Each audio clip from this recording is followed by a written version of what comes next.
We're marking the first anniversary of the Ukraine conflict by focusing on its impacts on Ukraine's children and youth. How has the fighting affected them? What has been done to help them and protect them? And what more can we do to make sure they not only survive, but thrive and have bright future prospects to look forward to? Those are all the things that we will be covering in today's episode of Changemakers Live with our guest expert. If you're joining us for the first time, welcome. Changemakers Live is where we unpack today's social issues in everyday language for ordinary people across Canada. I'm Alexis Rodrigo. I'm with the Strategic Communications team of World Vision Canada. And here's my colleague, Karen Luz Sison. Hi, KL.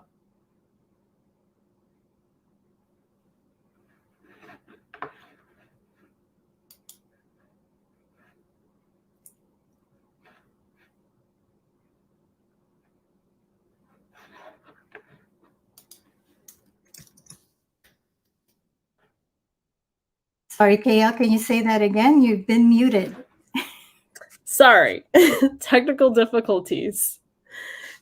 Today's guest is Elizabeth Araniba. She's worked with World Vision Canada for the last 17 years, and she's currently the program manager for World Vision Canada's fragile and humanitarian programs in Latin America and Africa. She's typically responsible for the implementation of operations, cash transfers, and water and sanitation infrastructure during times of emergencies. She's worked in Bangladesh, Puerto Rico, Colombia, Ecuador, and even with the Venezuelan migrant crisis. She's also supported COVID projects in Burkina Faso, Haiti, and Zimbabwe. In 2022, she was deployed to help improve cash transfers in Ukraine. And we're excited and looking forward to seeing and learning from her experiences in Ukraine. Welcome, Elizabeth. Welcome, Elizabeth.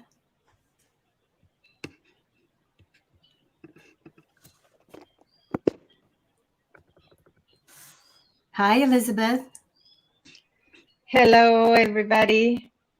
Well, Elizabeth, we will certainly be drawing from your vast expertise and experience, starting with what is the current situation of refugees in Ukraine? At its peak, well, shortly after the conflict started, the UN said that it triggered the fastest growing refugee crisis since World War II. And at its peak, the UNHCR said that 18.4 million people fled Ukraine, but we know that some of them have come back and things have changed. So, what is the current situation? Yes, the humanitarian situation in Ukraine has two different situations. One is the people who are outside as refugees, and the other one is people who are internally displaced. So, for example, 8.1, as at the last numbers that World Vision has, 8.1 refugees are outside, mostly in Romania, Moldova, and some in Georgia, but 5.9 are internally displaced inside Ukraine. So there's two places where people are suffering the humanitarian crisis of Ukraine.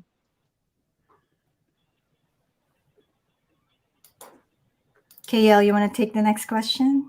Yeah, so let's zoom in a little bit. What has been the impact of the conflict on refugee children and youth in particular?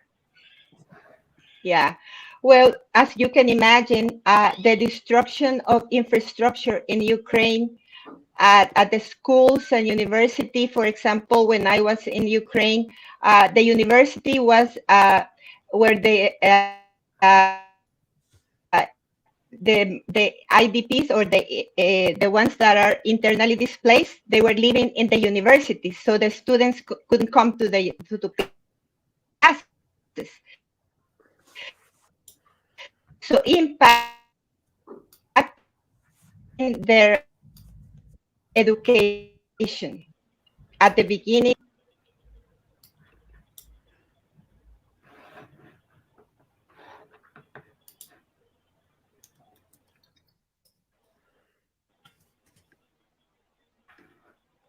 Seem to be having technical difficulties. Please hang with us. We'll see if we can get Elizabeth back. Elizabeth, are you back?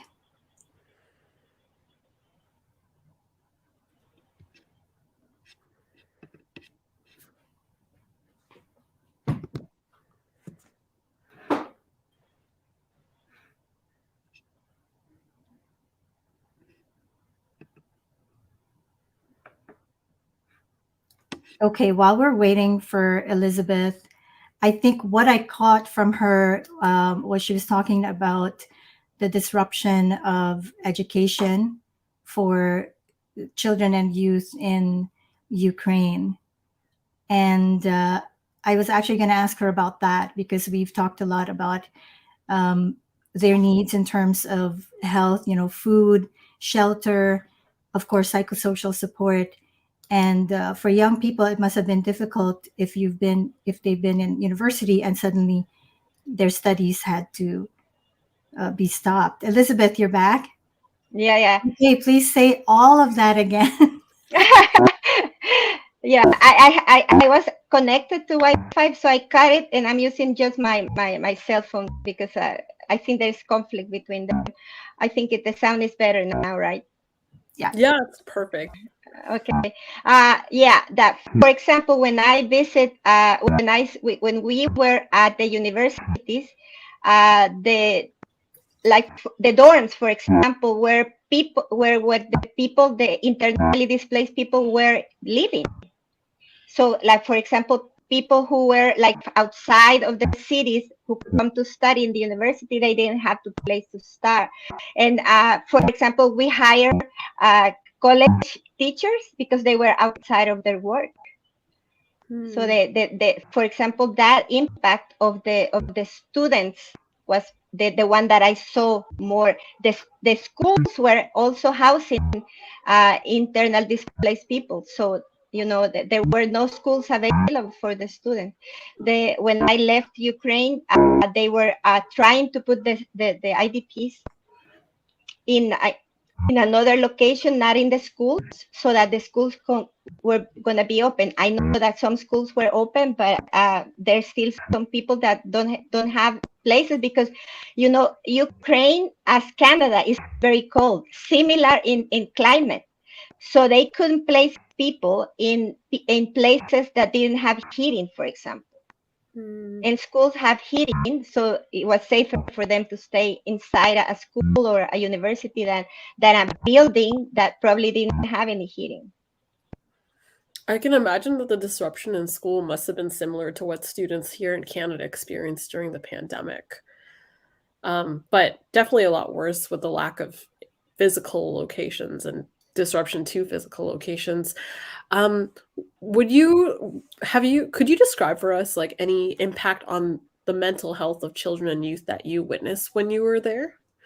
Yeah. Or that you learned as time went on? I noticed mental health mostly in the students, in youth particular, but also on seniors. Seniors were so worried that for example, a lot of them, when we were talking to them, we were registering them for cash transfers, but they wanted to talk. People wanted to talk with us, and for them was like, oh, I don't know if my house is in one piece. I don't know if the house that I left is still there. I don't know if it has been destroyed. And the worry of them as working for their lives, and then they don't even know. They don't even know if the house is standing. So that was very difficult. And youth in our programs were also very affected because, the same issues that youth and students suffer here in the isolation of not going to school, but there it was worse because they were suffering a war, and you could feel the war. It was like, for example, I can share with you, while I was there, I will go to the supermarket, and sometimes you have enough things to buy. Other times there were no eggs, or there was no salt, or there was no meat, or there was things. So that happens to us as same as them. So that's very difficult for youth or for kids. They don't understand. What if I want an egg and there's no eggs in the supermarket, in the markets? Right. And you've touched on this a little bit, but 1 year on, we can only imagine that their needs have changed, right, from the time that the conflict first erupted. So, how would you say their needs have evolved from a year ago? Well, basically, what World Vision is doing right now is focusing on those mental health issues that we have mentioned before, and education, on having educational programs that will allow the students to advance of the time that they didn't have schools. So basically, that's the right now the strategy that the office in Ukraine is having on mostly education and mental health for women and for students. Mhm. And you've obviously been to the area yourself. What how is World Vision responding to the needs of children's and family right now? You've touched on it with programs, but how has our response changed since in the last year? Well, because in the first time it was mostly providing life-saving needs, right? Like food and for example, like child-friendly spaces, but it was for games and things like that. But now it's more structure in terms of education. It's more structure in terms of mental health programs that before were like ad hoc to cover the most urgent needs, and now are more in the same for example, education together with the Ministry of Education, or mental health with partners that work in mental health. Very difficult from the chaotic first phase of when everything started. We couldn't even hire people, for example, that we didn't have a bank to work with. Now we have a more stable, let's say, administrative system in Ukraine. Oh, okay, so rebuilding a little bit of the structure and routine that was lost because of Yeah, the conflict. Makes exactly. sense. Yeah. Yeah, it's good to know that there's more structure and more, I guess, facilities on the ground for us to deliver our support. Now, Elizabeth, when you were there, what did you see in terms of how children and youth have been involved in rebuilding or even peace building in Ukraine? Um, there wasn't many things that I can tell you around peace building, for example. No, people were, kids were more scared. We were all scared. The every day you can hear like the alarms. So if the alarms were scary for me, can you imagine for them that sound that you hear was more scary for them, because they have suffered the war, leaving their locations into new parts of Ukraine that we're not familiar with. However, there's one thing that is very important for me to share with you, is that youth mainly had hope. They had hope for that Ukraine would be free, that Ukraine will stand, that Ukraine will be back to what it was before. But they were also very scared. So you've already touched a little bit on like what you've seen being on the ground. You've described the alarms that you heard and how scary they were. We would really like to hear more about your experience in Ukraine. What else did you see there? I know you shared some pictures with us beforehand. We'd love to hear about them. Okay. Are you going to show the picture? Or yeah. Okay. The strategy that World Vision Ukraine has is to work with partners. So everything that we did in Ukraine was done through partners. And my position in the response was a cash transfer advisor.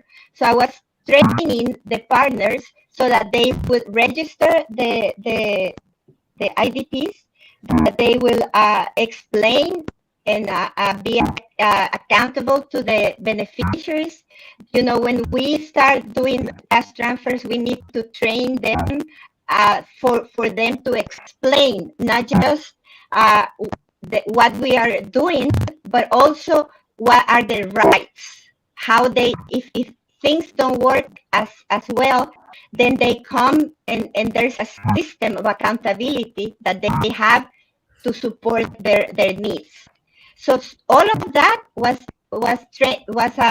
provided to the partners, and the partners then they will register the beneficiaries, explain to them all the responsibilities and you know, the rights into the work that we are doing. And they did a good job. Like, you know, in I think in 1 month they register thousands of people. And we used LMMS, which is a digital system that World Vision uses in emergencies. And because they, as you see there, they're young, so they know how, it was so easy for them to learn. I was very glad. And one thing about Ukraine is that they are very skilled in terms of internet and use of the phones, use of the all the equipment that, you know, youth uses. So for them, it was easy to start using LMMS and registering the people. We didn't have any problems with that. And you see, most of them were women. We had a lot of women, but because they were people that work with churches or faith groups. So a lot of them are women. So it was fun to work with them. I used to go with them to the field to see how they engaged with the beneficiaries. They were very good, very patient, very. You see the warmth that they had with the beneficiaries, which was, you know, something that is needed in times of these emergencies. I think you have other pictures to show us as well. What's happening here? That's the team. That's for example, there is the food, the cash, meal person. The core team that we were there. We were visiting the university in Chernivtsi. Chernivtsi is the town that we were living. So one day we went, as I was telling you, some of the people that we hired to work with us were professors in that university. So they gave us a tour of the university, and the university was closed, and it was beautiful. I mean, a very beautiful campus of the University of Chernivtsi. So I guess this area has not been hit, because I see the building is intact. Yeah, but, no. In the next picture, okay, what is going on here? that's the alarm. Every time that, for example, as soon as you arrive in Ukraine, they would install an app into our phone. And every time there's an alarm in the air, for example, we could hear it, but also it goes to our phone and even went into my Apple Watch. Yeah. So you have no escape. You have no escape. You can hear it in the phone, or you hear it in your Apple Watch. Sorry, I'm just trying to draw a comparison. It's like it's kind of like, so this app is kind of like Amber Alerts here in Canada. Yeah, exactly. Similar. Oh, wow. Similar. So at midnight, at 3 a.m., no matter what time it is, it will go off. And it will go at the same time outside. You can hear the alarm. It's like, I don't know if you have seen the earthquake emergency sounds like in Mexico City, for example. When there's going to be an earthquake in Mexico, they have a system that has a sound very similar to what Ukraine uses. It was scary. The first time that I heard the alarm, I got tachycardia. I was so scared. Then with the days and the months, I was okay with it. We had to go to the basement of the apartment to be safe. Oh, wow. So technology has really been key in keeping people safe. Yeah. It's in Ukraine. I'm telling you, I was surprised. We go into a restaurant, and in the table you have, if you want to call the server or if you want to pay your bill, there you have a system in the table. Wow. Better than in Canada. I love that you highlighted the fact that we work with local partnerships in particular, and how even just empowering women and how women were at the forefront of just making sure their families are okay with the cash transfers and things like that. What kind of what were like the biggest needs you saw when it came to training women on using the systems to use cash transfers for emergency supplies? What do you mean, the needs that the teams have of the people or the beneficiaries? I guess the beneficiaries. Yeah. Well, basically they were using. I was in the like summer months, but they were preparing for winter, so they were worried about getting enough what they call in humanitarian terms winterization. Like prepare for winter. So they were like saving things to buy jackets or boots or gloves, and it was summer, and I was like, no, we're preparing. They knew they were not gonna be in a situation where they were gonna be in a stable location, for example. So they and basically a lot of people use it for their cash transfers. People use them for their most immediate needs. So for them was like heating, like winter things, but also food, because they didn't have enough. And people have for example, older people have retirement, and the government of Ukraine also has social systems to provide their citizens with money, like we do in Canada. But it wasn't enough because they were in a different location. They were not in their homes, so they had to pay transport. They had to do other. They have other needs, right? When you're not at home, you have probably more expenses. That really speaks to the urgency of using cash in these kind of situations. Yeah, it solves their most immediate needs all the time. Like, people are hungry, they will buy food. If people have to pay school fees, they use it for school fees. And in the case of Ukraine, a lot of them for heating. Also, folks, thank you so much for your patience with the technical difficulties. Elizabeth is joining us from very far away. And there's a winter storm here in Ontario. So thanks for your patience with the technical difficulties. So I just lost my house. We just lost the power in my house, but I'm back. And you're in Toronto. I'm in Ontario, not outside of Toronto.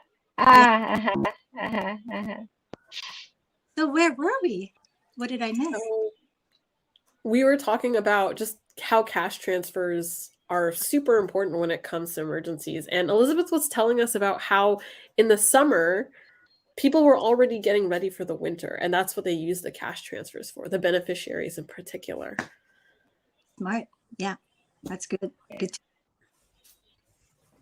It's basically solving their most immediate needs, right? So if they were feeling that later on they will be facing harsh winters, they will prepare for it. Yeah. So what's the next question, KL? Yeah, so that already sets up a great scene for we've talked about cash transfers. We've talked about just like what the scene looks like in Ukraine. Let's take it back here to Canada. What can Canadians do to help 1 year on? What still needs to be done? Well, basically, what we've been talking about, education. How can you make sure the students? I'm sure that there's a lot to do with education and shelter. Repairing what was lost in the war. There's a great need to repair the schools. I know that, for example, there's a request of the Ministry of Education to refurbish and like to repair what, like, people living there probably left the schools in a situation that they can use it. They need to repair rooms, and I don't know, but that's the information that I've been reading from Ukraine. And for Canadians to continue providing us with the funding to support them. That's basically the most important, to have money to send to our partners in the field and continue their work, because that's basically the most important thing that we need to do.